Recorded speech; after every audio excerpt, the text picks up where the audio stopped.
Bonjour jeunesse forte et conquérante. Je suis très contente de vous retrouver aujourd'hui et nous allons continuer notre série sur la destinée dans notre grand thème révéler et manifester Christ. Mais avant tout, nous allons prier. Tendre Père, nous sommes là à tes pieds, nous sommes là pour recevoir de toi. Alors parle-nous encore en ce jour et emmène-nous en profondeur par le Saint-Esprit dans le nom de Jésus. Amen. Alors, bienvenue encore une fois à notre série, dans notre série sur la destinée, dans notre grand thème révéler, manifester Christ. Alors, hier, j'ai commencé avec le grand 3 de notre série qui concerne comment accomplir sa destinée. J'ai attaqué le point de l'équipement. Et dans l'équipement, j'ai parlé du fait que Moïse, dans la présence de Dieu, a reçu en fait des dons spirituels, en plus du talent qu'il avait déjà, le talent de diriger. Il dirigeait les troupeaux, là, Dieu l'appelait à diriger les hommes. Donc, le Seigneur lui a donné en fait une puissance et il a expérimenté en fait un équipement, un don de signes, un don de miracles. Et voilà ce qu'il a expérimenté dans la présence de Dieu. Il a reçu quelque chose dans la présence de Dieu. Lorsque Dieu t'appelle, il t'équipe toujours. Voilà ce que je voulais que nous retenions hier. Lorsque Dieu t'appelle, il t'équipe toujours. L'expérience de Moïse n'a pas été l'expérience de tous ceux qui ont marché avec Dieu. Leur expérience a été différente, c'est-à-dire approximativement, mais différente. Et donc, ton expérience avec Dieu sera également différente, sera particulière. Mais sache que Dieu, il équipe toujours lorsqu'il appelle, il donne toujours la provision, ce dont tu as besoin pour faire le travail qu'il te demande. Soit cela est en toi déjà, soit cela, le Seigneur va te le donner, le Seigneur va te révéler cela. Dans sa présence, il va te donner, que ce soit même des capacités naturelles, parce que hier j'ai parlé de talent. Le talent, c'est des capacités naturelles que Dieu te donne. Tu peux l'avoir à la naissance ou en grandissant, tu vas développer ça comme une compétence en quelque sorte. Voilà. Et tout le monde peut avoir le talent, mais le don spirituel, tout le monde ne peut pas l'avoir. Seul peut l'avoir ceux qui ont le Saint-Esprit. Donc tu dois savoir que le premier don que tu as, le premier équipement qui te surpasse tout que tu as, c'est la personne du Saint-Esprit qui est en toi. Donc, disons que c'est la personne même qui est la personne du Saint-Esprit qui est la chose même qu'il faut chercher en fait, qu'il faut chercher plus que toute chose. Imagine, tu cherches quoi? Tu cherches un fruit par exemple. Tu cherches un fruit, imagine que tu cherches un fruit et qu'on te donne l'arbre. Mais c'est merveilleux, n'est-ce pas? Parce que tu peux avoir plusieurs fruits. C'est la même chose. Le Saint-Esprit est le plus grand don que tu as reçu. C'est comme cet arbre géant qui porte plusieurs dons en fait. Oui, c'est de ça que je te parle. Donc, tu as le Saint-Esprit en toi et donc tu as le plus grand des dons. Il a besoin juste que tu nourrisses la communion avec lui pour que ses fruits commencent pas à se manifester. En fait, il y a des choses en toi, il y a des choses que tu dois manifester, que tu ne manifestes pas simplement parce que tu n'as pas de communion avec le Saint-Esprit. Il y a des choses que tu dois faire que tu n'arrives pas à faire simplement parce que tu n'as pas de communion avec le Saint-Esprit. En fait, tes yeux ne sont pas ouverts sur ces choses qui sont en toi, sur ces capacités qui sont en toi, sur des choses que tu peux accomplir. Voilà la chose la plus importante que nous devons savoir. Le don qui surpasse tous les dons, c'est le Saint-Esprit. En fait, tous les autres dons qu'on peut parler, dons de puissance, dons de miracle, dons de guérison, dons de service. Parce que ce que nous devons savoir, c'est que nous ne sommes pas tous appelés à enseigner, nous ne sommes pas tous appelés à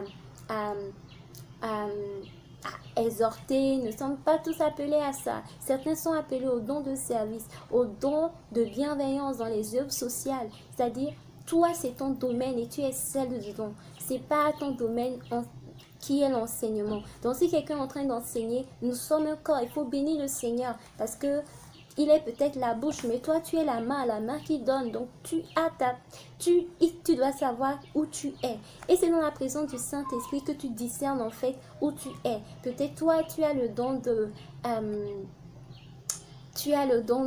diriger, le don de gouverner. Donc, ton impact, ce n'est pas dans une église. Ton impact, c'est à la tête d'une entreprise. C'est là que tu impactes avec tes ouvriers face aux concurrents et tout. C'est là où tu exprimes une intelligence surnaturelle, une intelligence que les gens n'arrivent pas à comprendre. Donc tu n'as pas besoin de vouloir enseigner comme quelqu'un qui a le don d'enseignement. Non, tu n'as pas besoin de vouloir chanter comme quelqu'un qui a ce don-là, quelqu'un qui a cet appel-là. Ce n'est pas parce que tu ne le fais pas que tu n'es pas en train d'accomplir ce que tu dois accomplir. Alors là, je vais quitter le sujet. Je vais revenir. Alors, voilà, je voulais mettre ce point véritablement, c'est important. Autre chose également par rapport au point que j'ai traité hier, c'est que le Seigneur ne va pas fonctionner forcément avec ce que toi tu crois que tu sais. Alors, le Seigneur n'est pas limité en fait. Donc, quand tu vas dans sa présence, oublie même les talents que tu as. Oublie même ce que tu sais faire, oublie. Parce que la Bible nous dit que Dieu prend les choses faibles du monde pour confondre les sages. C'est-à-dire là où tu n'as jamais pensé que tu pouvais exceller, le Seigneur peut t'appeler là-bas et le Seigneur peut t'équiper pour ça. C'est-à-dire tout le monde regarde autour, c'est-à-dire non-lieu. Tout le monde se dit, il y a un non-lieu là, toi tu ne peux pas être là-bas. Mais Dieu, quand il te voit, voilà pourquoi la Bible dit que l'homme regarde à ce qui frappe les yeux. On regarde au diplôme que tu as, on regarde à ta taille, on regarde à ta forme, on regarde comment dire, à ton parcours, on regarde à ce que tu as et on définit en fait ce que tu peux faire par rapport à cela. On peut voir également tes aptitudes, on peut dire à toi, tu peux faire ça. Mais Dieu n'est pas limité par ça en fait. Dieu n'est pas limité. Voilà pourquoi quand tu viens dans la présence de Dieu, c'est-à-dire même quand Moïse était dans la présence de Dieu, ce n'était pas lui qui se disait ah j'ai quelque chose dans la main, mais c'est Dieu qui lui a dit qu'y a-t-il dans ta main. Donc en fait il faut véritablement venir dans la présence de Dieu et laisser mourir même en fait tout ce que toi tu crois savoir, tout ce que tu crois que tu sais. Lorsque Dieu a appelé Gédéon, c'est-à-dire, ce n'est même monté à la pensée de personne que Gédéon pouvait être ce vaillant qui allait être devant des hommes. Sa généalogie, sa tribu, rien, et même la maison d'où il sortait, c'est-à-dire, rien ne pouvait le qualifier en fait. Rien ne pouvait qualifier David à la royauté, mais c'était un berger. Rien ne pouvait le qualifier devant Goliath, mais personne, c'était juste un jeune qu'on voyait jouer un peu de la musique. C'est quelque chose qui n'est pas monté à l'esprit des gens. Et c'est comme ça. Donc, ne sois pas limité par rapport à quelque chose parce que hier, quand j'ai parlé de ça, tu vas te dire, ah, bon, moi, je ne connais pas trop, je ne sais pas trop. Tu vas te sentir, comment dire, lésé, mais moi, je n'ai pas de talent, je n'ai pas tel. Oublie tout ça. C'est-à-dire, Dieu est capable de te prendre tel que tu es pour faire ce qu'il veut. De grandes choses. Qui aurait cru que Paul serait le plus grand des apôtres? Lui qui a persécuté l'Église. Il disait, je suis le moindre de tous les apôtres. Mais qui aurait pu croire qu'il allait avoir un tel impact, un tel niveau de révélation avec Dieu? Peu importe le passé que tu as, peu importe ce que tu as fait de par le passé, la vie que tu as menée de par le passé, Dieu n'est pas limité par aucune de ces choses dans ta vie. Alors, pour recevoir véritablement l'équipement, sache que le premier équipement, c'est le Saint-Esprit qui est en toi. Et parce que tu es là en toi, c'est-à-dire tous les dons possibles, tu peux les développer. Et même des talents que tu n'as pas, Dieu est capable de te les donner. Tant que tu es d'accord, tant que tu dis oui Seigneur, utilise-moi. Et qu'est-ce que Dieu fait parfois? Dieu veut utiliser une personne, mais puisque cette personne ne se dispose pas, et il y a une mission qui est liée à cette personne-là, les talents que Dieu a donnés à cette personne pour accomplir sa mission. Parce que Dieu a vu, toi, que tu es disposé, Dieu prend ces talents-là et te les donne. Et de manière surnaturelle, tu vas voir, moi je ne savais pas faire ça. Je n'avais pas ce don de créativité. Je n'avais pas ce don d'organisation. Je n'avais pas ce don de musique. Je n'avais pas ce don. Mais pourquoi est-ce que j'arrive à développer ce don? Je n'avais pas ce don d'enseignement. Je n'avais pas ça. Je n'avais pas ça. Je n'avais pas ce talent à m'exprimer comme ça. Mais qu'est-ce qui s'est passé? En fait, Dieu t'a donné des talents. Dieu t'a ajouté des talents. C'est comme la parabole des talents. Quelqu'un a enterré son talent. Dieu est venu. Quand il est venu, celui qui a maximisé. On dit que celui qui est fidèle dans les petites choses, Dieu lui en donnera de plus grandes. Et Dieu lui a donné encore de plus grands. C'est comme ça que Dieu fait. Alors, je vais continuer un tout petit peu aujourd'hui et je vais m'arrêter. Je vais continuer un tout petit peu par rapport à quoi? Par rapport à... Aujourd'hui, j'aimerais parler de la préparation. De la préparation. Nous allons parler de l'équipement, recevoir l'équipement. Ça ne suffit pas. Le Seigneur nous prépare également. Le Seigneur nous prépare. Certains d'entre nous, nous allons recevoir notre équipement dans la préparation. N'oublie pas une chose importante. Ce que Dieu voit en toi pour t'équiper, c'est ton cœur. C'est ton cœur, ce n'est pas ton diplôme, ce n'est pas le nom de ta famille, ce n'est pas tes expériences, ce n'est rien, ce n'est pas ton apparence. Ce que Dieu voit, c'est ton cœur. Et si tu as un bon cœur, la grâce de Dieu te localise maintenant et le Seigneur t'équipe maintenant. Alors nous continuons, je parlais de préparation. La préparation. Certains d'entre nous, nous allons recevoir notre équipement dans la préparation. Et lorsque je parle de préparation, il faut savoir que dans la préparation, il y a des tests de destinée, il y a des tentations et il y a des épreuves. Et comme le test, j'ai déjà beaucoup parlé de Joseph. Il y a le test du puits où tu seras rejeté, tu feras face au rejet. Dans ce rejet-là, si tu ouvres la porte à l'amertume, tu ouvres la porte au sentiment de rejet, tu ne pourras pas aller loin. Tu ne pourras pas aller loin. C'est-à-dire, dans l'esclavage, tu vas servir avec amertume et tu ne pourras rien recevoir. Donc, il y a le test également de l'esclavage où tu es dans le désert. C'est comme le peuple d'Israël où tu es dans le désert. Mais dans ce désert-là, il ne faut pas murmurer contre Dieu. Dans le test du désert, il ne faut pas murmurer contre Dieu. Dans le test du manque, il ne faut pas murmurer contre Dieu. Il faut louer, il faut adorer le Seigneur. Il faut louer, il faut adorer le Seigneur. Si les Israélites, beaucoup ont quitté l'Égypte, mais sont morts dans le désert, c'est à cause de leur murmure. C'est à cause de leur critique. Et ils sont morts dans le désert. Donc, il y a le désert. Et pour le désert également, je peux parler de Jésus. Je peux parler de Jésus. Après qu'il ait reçu le don dont je parle, le don, l'équipement, le Saint-Esprit avec le baptême, quand il a reçu et qu'il est allé, l'Esprit l'a conduit dans le désert. Donc, quand le Seigneur veut te préparer, il te conduit en fait dans un désert. Il te conduit dans une préparation. Donc, il y a un temps où tu es comme en préparation, je peux dire, tu es dans le va-cache-toi. Tu es dans le va-cache-toi, tu es dans la préparation. Et c'est là où le Seigneur te prépare avant que tu n'entres véritablement dans ce à quoi il t'appelle. Jésus a été conduit par l'Esprit dans le désert. Et là, il a expérimenté plusieurs choses. Il a expérimenté la faim. Il a expérimenté la soif. Et parfois dans ta vie, dans ce désert, tu auras la soif, tu auras la faim. Mais la faim de quoi? Tu auras la faim de...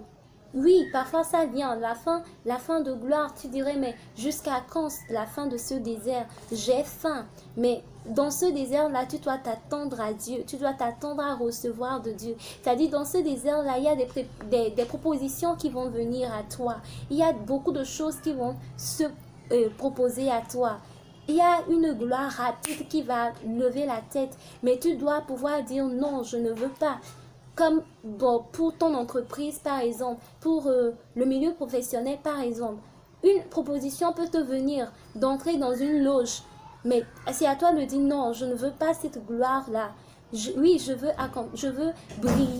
veux briller dans ma carrière. Je sais que je suis appelée à briller dans ma carrière, mais je refuse de faire partie de je refuse de faire partie de cette loge. Je refuse ces compromis. Je refuse de livrer mon corps à l'impudicité. Si tu es jeune fille et que tu veux un travail, on te propose de coucher avec toi avant d'avoir le travail, tu dis non. Ma destinée est trop grande pour que je la vende comme ça à Satan. Et tu dis non, je ne peux pas faire ça, je ne peux pas pécher contre Dieu. Joseph a dit, je ne peux pas faire un aussi grand mal contre mon Dieu. Peut-être que la femme de Potiphar lui a proposé des privilèges, des avantages par rapport aux autres serviteurs, mais il dit non, non, je ne peux pas pécher contre mon Dieu et être infidèle. Je ne peux pas faire un aussi grand mal contre mon maître. Donc, dans la préparation,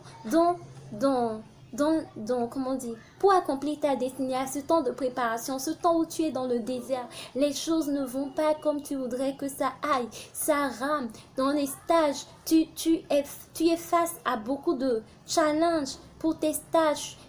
Si tu es dans le domaine professionnel, ta promotion est retardée. Il y a beaucoup de choses. Je ne sais pas le domaine dans lequel tu es. Je ne sais pas le cheminement dans lequel tu es. Mais il y a des portes qui te sont fermées. Il y a beaucoup de choses. Dans ce désert-là, tu dois discerner que tu es dans ton temps de préparation. La parole dit qu'il y a un temps pour toutes choses. Oui, il y a un temps pour être préparé, il y a un temps pour être révélé. Il y a un temps pour le va, cache-toi, un temps où Dieu te prépare, un temps où Dieu te brise totalement. Imaginez si Dieu n'avait pas brisé Joseph, quand Joseph serait à la tête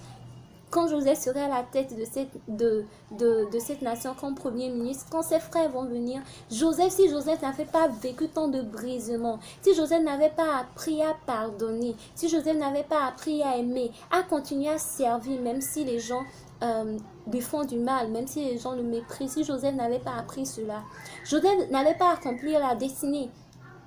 Parce que la destinée, c'était quoi? C'était qu'il nourrisse ses frères. C'était qu'il nourrisse toute sa nation. C'est pour ça que Dieu l'a amené là-bas. Ce n'était pas la destinée, en fait, ce n'est pas pour toi. Ce n'est pas pour ta gloire. Ce n'est pas pour que tu dises, ah, moi, je brille dans ma destinée. La destinée, en fait, c'est un fardeau.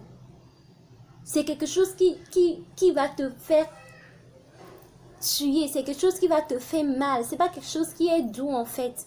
Accomplir sa destinée, c'est pas quelque chose, quand on le dit souvent pour nous les jeunes, c'est comme ah, je veux accomplir ma destinée, je veux que ma vie compte. Il s'agit pas de toi, il s'agit pas de toi, il s'agit des autres, il s'agit de servir les autres. Et pour ça, il y a un sacrifice. Jésus a accompli sa destinée en faisant quoi? En donnant sa vie à la croix. Il y a des souffrances et il nous demande en fait de prendre part à ces souffrances. Il y a des souffrances, il y a des douleurs pour accomplir ta destinée. Joseph a eu des douleurs. Moïse, quelqu'un peut te dire, oh moi aussi, pourquoi est-ce que Dieu ne m'appelle pas libérateur? Mais tu sais ce que Moïse a subi avec le peuple d'Israël, ce peuple tellement têtu. Tu sais la douleur qu'il a reçue dans son cœur et que Moïse, même ceux qui étaient avec lui, Aaron et Marie, ces deux personnes-là, à un moment donné, ont murmuré contre lui. Mais tout le peuple murmurait contre lui. Moïse avait qui? Il y avait juste Josué, Caleb, parfois deux. Mais il était à la tête d'une multitude. Tu imagines être leader d'un groupe, être leader d'une nation et que chaque fois, tu fais face à des prises de bec avec des gens et parfois, ce peuple se levait contre Dieu, allait vers les idoles et Moïse était obligé parfois pour pouvoir sauver le peuple de faire, comment dire, d'appeler de grands jugements. Et certains, la terre était ouverte pour les avaler vifs. Donc, la destinée, c'est pas quelque chose qui est délicieux comme un bonbon dans la bouche, non. Il y a des douleurs pour ça. La destinée, ce n'est pas pour toi. C'est pour les autres. Voilà pourquoi Dieu te prépare. afin que quand tu seras dans l'élévation, tu puisses faire ce pourquoi il t'a emmené dans l'élévation. C'était l'histoire d'Esther. Esther était appelée un mariage de destinée. Mais ce mariage de destinée, c'était pour un but. Dieu ne l'a pas amenée là-bas juste pour qu'elle dise je suis reine, je suis reine, je suis reine. Non! Dieu l'a amenée là-bas pour qu'elle paie un prix. Et elle a payé le prix. Elle a payé le prix. Si je dois mourir, même si je dois mourir, je mourrai. Elle a dit, Esther a dit. Et si Dieu a choisi Esther pour l'amener là-bas, à accomplir pour cette destinée-là, c'est parce que Dieu a vu au cœur d'Esther. Donc n'oublie pas, Dieu regarde toujours à ton cœur pour te choisir, pour te prendre. Dieu regarde toujours à ton cœur. Pourquoi est-ce que Jésus n'a pas pris un autre que Pierre? Non, mais Jésus a vu au cœur de Pierre. Pierre faisait beaucoup d'erreurs. C'était véritablement un impulsif. On peut dire qu'émotionnellement, ben, c'était pas véritablement un gars stable. Mais Jésus l'a pris parce que Jésus a vu à son cœur. Il avait un cœur qui voulait, qui désirait, qui soupirait. Tu n'es pas parfait, je ne suis pas parfaite. Mais ce que Dieu regarde, le cœur d'adorateur, c'est un cœur qui soupire à être. C'est un cœur qui veut être. C'est un cœur qui désire en fait Dieu. Et donc Jésus a vu au cœur de Pierre. Et c'est sur lui, c'est lui qui était la pierre vivante dont Jésus parlait, c'est-à-dire celui qui bâtirait l'église. C'est de lui que tout est parti. C'était lui qui était à la tête des autres en fait. C'était lui le premier d'entre les apôtres. Tu imagines que Jésus parte et Jésus laisse la responsabilité à Pierre. Qu'est-ce que Jésus a vu en Pierre? Jésus a vu son cœur.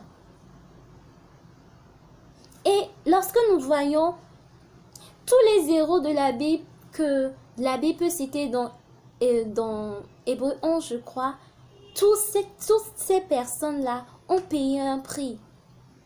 Si on parle de Paul, si on parle de Pierre, si on parle de Jean, si on parle de toutes ces personnes-là, la destinée auquel ils étaient appelés de servir le Seigneur, comprends que ta destinée, ce n'est pas pour toi, c'est pour servir des hommes, c'est pour servir des nations. Donc, ce n'est pas pour ta gloire, mais c'est pour servir Dieu et en servant les hommes. Donc, toutes ces personnes-là ont eu à subir ils ont eu à subir des souffrances, des persécutions. Et donc, pour toi, aujourd'hui, il n'y a pas de persécution. Hein. C'est juste que quelqu'un a mal parlé de toi. C'est juste que quelqu'un n'a pas répondu à ton bonjour. Toi, ta persécution, c'est juste ça. C'est juste que on t'a un peu ignoré. Ta persécution, c'est juste ça. C'est juste ça. Et ça, toi, depuis ça t'a découragé. Et tu as laissé l'œuvre de Dieu. Et tu t'es assis, tu dis, je suis frustré, je ne fais plus rien. Il faut que tu vives, il faut que tu goûtes à ce que Pierre a goûté. Il faut que tu goûtes à ce que les disciples ont goûté. Être fouetté. Et là, tu comprendras ce que c'est que payer le prix pour accomplir sa destinée. Donc, il y a un temps de préparation pour la destinée. Et beaucoup d'entre nous, les jeunes, on se dit que je vais accomplir ma destinée, et on se lance dans des choses sans préparation. On n'accepte pas d'être brisé. Mais comment est-ce que Dieu va te préparer? Et là, je donne l'exemple d'Élisée par exemple. Comment est-ce que Dieu l'a préparé? Il servait quelqu'un. Tu vas servir quelqu'un. Tu es dans un département actuellement. Oui, tu es en préparation. Tu es dans une communauté actuellement. Il y a des besoins, il y a des choses. Tu es en préparation. Même si c'est partager la parole de Dieu avec un groupe. Écrire un petit texto. Envoyer à un groupe pour bénir le groupe. C'est de la préparation. Si tu es appelé à être un grand enseignant demain de la parole de Dieu, si tu dis je veux prêcher comme Paul, je veux prêcher comme mon pasteur, tu te dis que tu es appelé à être évangéliste. et que tu attends qu'on te donne le micro, tu es là. Tu n'évangélises pas. Tu as ton WhatsApp. Tu as des contacts pleins. Tu as des groupes où tu ne fais que causer distraction et tout. Tu as ton Facebook. Et sur ton Facebook, tu ne fais que papoter. Et tu attends qu'on te donne le micro pour prêcher. Mais, où est la préparation? Donc, tu dois comprendre en fait que Dieu prépare toujours. Et où que tu sois aujourd'hui, quand tu es enfant, Dieu te prépare. Si tu es appelé à enseigner, quand tu es enfant là, déjà petit enfant là, tu commences par enseigner les petits autour de toi. Quand tu es adolescent, tu continues par enseigner des petits autour de toi. Tu leur apprends des choses. Et quand tu grandis comme ça. En fait, la préparation, c'est comme ça. C'est comme on nous met à l'école. On nous met à l'école, nous apprend à écrire P, I, Pi, ça fait Pi et tout. Et quand on grandit comme ça. C'est comme ça en fait, la préparation avec Dieu. Et donc aujourd'hui vraiment, voilà ce que j'ai voulu partager avec nous. C'est, le temps est tellement court et il y a tellement à dire. Ça aurait été compliqué de dire tout ça en écrit. Et donc j'ai voulu vraiment faire cette vidéo et j'ai pas pu tout aborder, mais voilà, que le Saint-Esprit t'emmène en profondeur. Que le Saint-Esprit t'emmène en profondeur. Seigneur, nous te disons merci pour ce temps que tu nous as permis de partager. Merci de ce que tu nous as appris en fait, qu'il y a un temps de préparation. Et dans ce temps de préparation, tu nous mets sous un élie que nous devons servir. Déjà dans nos départements, à l'église, là où nous sommes appelés à servir. Nous sommes appelés à servir, nous sommes appelés à aimer, nous sommes appelés à donner le meilleur que nous avons. Aide-nous, Seigneur, et emmène-nous par la grâce de Dieu à accomplir tous les desseins que tu as prévus pour notre vie, dans le nom puissant de Jésus. Amen.